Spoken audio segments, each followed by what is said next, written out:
Welcome to my new voice video. আমি ভ্রমণ biker, আশা করি সবাই ভালো আছেন। আমাকে আজকে আপনারা নতুন লুকে দেখছেন। এটা নতুন লুক না, এটা আমার অনেক পুরনো লুক। আমি ছোটোবেলা থেকে এভাবেই বড় হয়েছি। এবং আমি এখন আসছি হচ্ছে মাওয়াতে।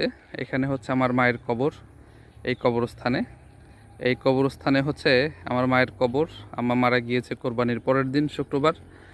তো আজকে শুক্রবার আসলাম হচ্ছে আম্মার এই কবর দেখার জন্যে। তো আম্মার কবর দেখলাম এবং জিয়ারত করলাম।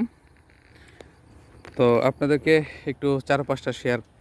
এই যে দেখেন, এটা হচ্ছে আমার মায়ের কবরস্থান। এখানে আমার মা শুয়ে আছে এবং তার চারপাশটা দেখেন কত সুন্দর সবুজ প্রকৃতি, কত সুন্দর সবুজ ফসল।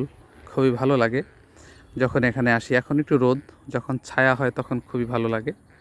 এটা হচ্ছে রাস্তা, খুবই ভালো লাগছে। এদিকে বড় বড় গাছ হয়েছে। দেখেন কত সুন্দর লাগতেছে, অনেক ভালো লাগতেছে। চিন্তা করলাম আপনাদের সাথে একটু শেয়ার করি, আপনারা একটু দেখেন। আমি ভ্রমণ বাইকার, যেখানে যাই সেখানে ঘুরে ঘুরে আপনাদেরকে দেখাবো এবং সবসময় ভ্রমণ বাইকারের সাথেই থাকবেন।